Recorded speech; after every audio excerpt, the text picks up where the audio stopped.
السلام عليكم ورحمة الله وبركاته. اللهم صل على سيدنا محمد وعلى آله وصحبه وسلم. أهلا وسهلا فيكم بقناتي أكاديمي فود. هالقناة التعليمية بتعلم فن الطهي بطرق سهلة وسريعة وتقديم مميز وجديد.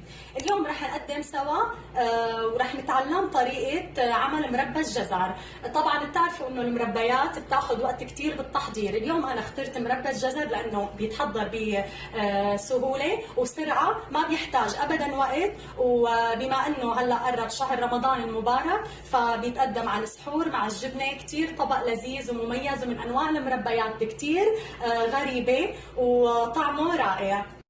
مقاديرنا لصنع هالمربى: بنحتاج لجزر مبشور، عنا سكر، وعنا بشرة برتقالة، كوب من عصير البرتقال، ربع كوب من عصير الليمون او ليمونة معصورة. رح بلش طبق المقادير، بس قبل ما اطبق لازم احكي عن كمية الجزر اللي عندنا وقديش بدي احط مع قدامها سكر. هلا انا عندي هي الكمية من الجزر، نفس المعيار اللي عيرت فيه الجزر رح عير فيه السكر. يعني انا حطيت لو فرضنا كوب من الجزر لازم احط قدامه كوبين من السكر. هذا العيار الثابت لهالمربى. عندي هي الزبدية اللي حاطه فيها الجزر بنفسها بدي اعير السكر. انا عندي زبدية جزر مبشور، مقابلها بدي احط زبديتين سكر بهالطريقة. هلا رح نزل الجزر عندي رجاء بنفس الزبدية اللي عيرتوا فيها الجزر تعيروا فيها السكر مشان ما تختلف المقادير عندكم. رح نزل كمية الجزر ورح نزل السكر عندي. يلا عم نزل كمية السكر اللي عندي. رح نزل الزبدية الثانية. مثل ما قلت، لو كاسة جزر قدامها كاستين سكر، لو زبدية زبديتين. اللي بتعيروا فيها نفسها بدكم تعيروا فيها السكر، وتعيروا فيها الجزر نفسها بدكم تعيروا فيها السكر. هلا انا ما رح مباشرة احطه على النار، رح اتركه شوي، رح اقلب السكر معه ورح اتركه شوي لحتى يذوب السكر تماما معه، بعدين بحطه على النار. نتركه شوي بذوب السكر على حسب ما بتحبوا. ممكن ينعمل يتحضر تحضير مسبق، ينعمل قبل بليله، ينحط الجزر فوق السكر وتتركوه تقريبا كل الليل بالبراد، وثاني يوم بتطالعوه مباشره بتحطوه على النار.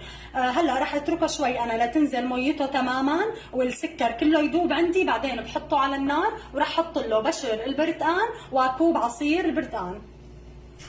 مثل ما شايفين السكر داب، ومثل ما قلت بتقدروا قبل بليله تخلوه، بتقدروا تخلوه ساعتين ثلاثه على حسب كميه الجزر اللي عندكم. انا هون عندي كميه قليله، مباشره داب السكر.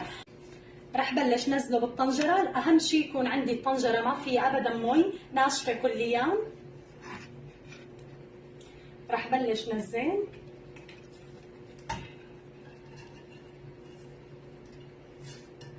رح نزل برش البرتقال وكوب عصير البرتقال. العصير البرتقال والبرش من اساسيات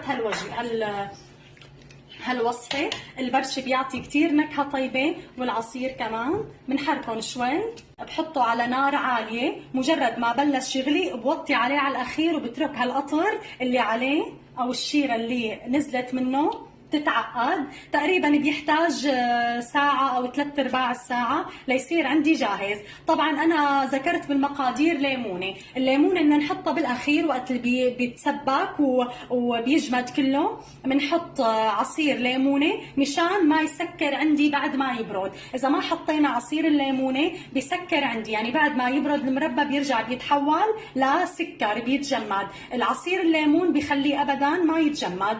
رح حطه على النار وكل شوي بيجي وبعمل له كم تقليبه. وضروري اذا ايديكم مي تنشفوها، ما يجي ابدا مي وهو على النار مشان ما يخرب.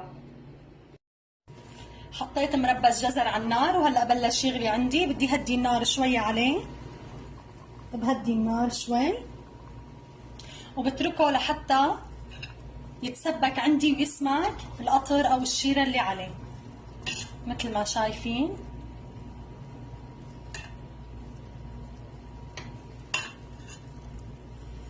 بحركه تحريكه بسيطه وبتركه. هذا المربى ما بيتخزن، تقريبا مدة تخزينه شهر. بعد ما يستوي بنتركه ليبرد وبنحطه بمطاربين زجاج وبنتركه برات البراد. بعد مرور 45 دقيقة هلا مثل ما شايفين الجزر استوى عندي، شايفين شلون صار، وهي اللون مثل ما شايفين لونه رائع. رح نزل عليه شوية ليمون وحرك، ولازم نتذوقه مشان نشوف درجة الحموضة اللي فيه. نتركه تقريبا 10 دقايق بعد ما نضيف الليمون يرجع يغلي شوي،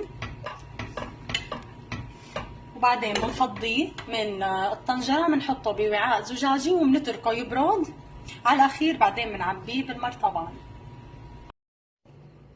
هاي المربى صار جاهز، سكبته، شو رأيكم بلونه؟ وهي الدرجة اللي بدي أوصل لها أنا من السماكة. طعمه عن جد لا يقاوم لا يقاوم، بتمنى الكل يجربه على السحور برمضان. بيتقدم مع الجبنة ومع الجوز، ممكن ترشوا له شوية قرفة كمان. خليني فرجيكم سماكته عندي، واللون كتير ملفت،